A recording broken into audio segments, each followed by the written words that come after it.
بسم الآب والابن والروح القدس، إله واحد آمين. أهلا بيكم في قناة البطل الروماني. تعالوا إلي يا جميع المتعبين والثقيل الأحمال وأنا أريحكم. إنجيل متى 11:28. رسالة النهاردة من القديس ماري جرجس السكندري. ماري جرجس جاي النهاردة برسالة حلوة، بيطمنك وبيقولك ما تخافش، هيطيب خاطرك.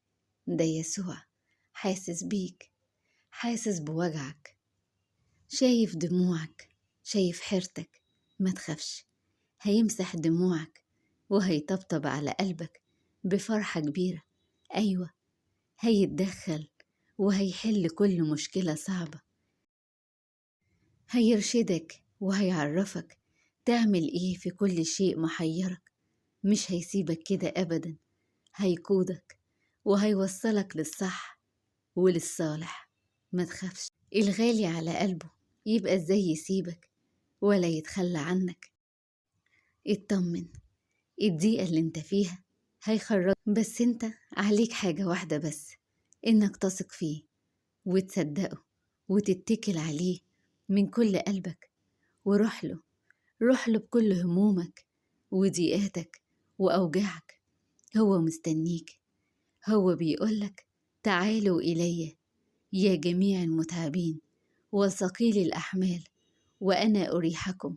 ما تخافش، هيريحك وهيطمن قلبك وهيزين منه كل قلق وكل وجع وكل تعب. هيشيل حملك عنك ويطمنك. ما تخافش، وسلم له كل حياتك واديله فرصة يشتغل ويصلح ويغير ويبدل كل أمورك. اديله فرصة يخلق ويجدد ويظبط كل شيء. إلهك بيحبك، مش هيسيبك، هيتمجد معاك وهيدبر ليك كل صالح.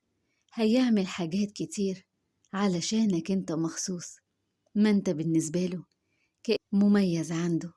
وتأكد انه هيستجيب بأمور انت متوقعتهاش من قبل كده، وهيجيلك بحلوله اللي تفوق أي عقل واللي دايما بتفرح القلوب.